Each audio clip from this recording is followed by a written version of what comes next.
Bharatiya Janata party जिल्हा ग्रामीण कार्यालय सांगली इथं सांगली जिल्हा परिषद भाजपा गट नेते निवडीची प्रक्रिया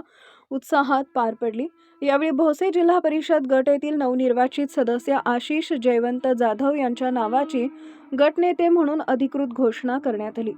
या महत्त्वपूर्ण निवडीप्रसंगी भाजपा जिल्हाध्यक्ष सम्राट महाडिक, माजी मंत्री आणि आमदार सुरेश भाऊ खाडे, शिराळा विधानसभा मतदारसंघाचे आमदार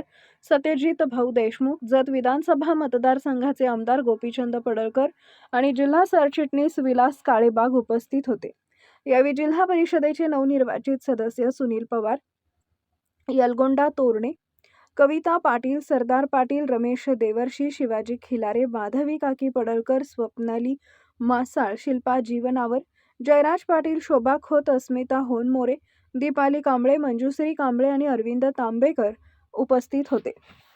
नवनियुक्त गटनेत्यांच्या मार्गदर्शनाखाली जिल्ह्याच्या ग्रामीण भागातील विकासाचे प्रश्न जिल्हा परिषदेत अधिक प्रभावीपणे मांडण्याचा संकल्प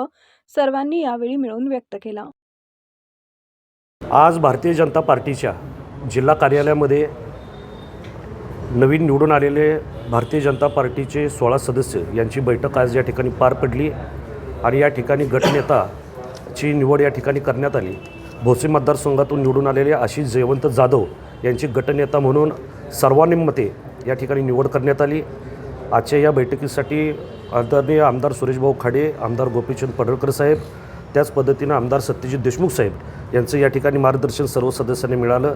आणि रवींद्र चव्हाण साहेब आणि चंद्रकांतदादा पाटील यांचेही काही सूचना होते या ठिकाणी आम्ही त्यांच्या वतीनं दिलेल्या आहेत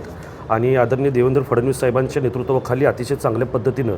भारतीय जनता पार्टीचा हा जो आज गट स्थापन झाला अतिशय चांगल्या पद्धतीनं काम करेल आणि निश्चितपणानं येणाऱ्या काही दिवसामध्ये आपल्याला सर्वांना दिसून येईल या ठिकाणी भारतीय जनता पार्टी आणि महायुतीचं या ठिकाणी सत्ता जिल्हा परिषदेमध्ये या ठिकाणी आल्याशिवाय राहणार नाही अशी परिस्थिती आपली या ठिकाणी आहे।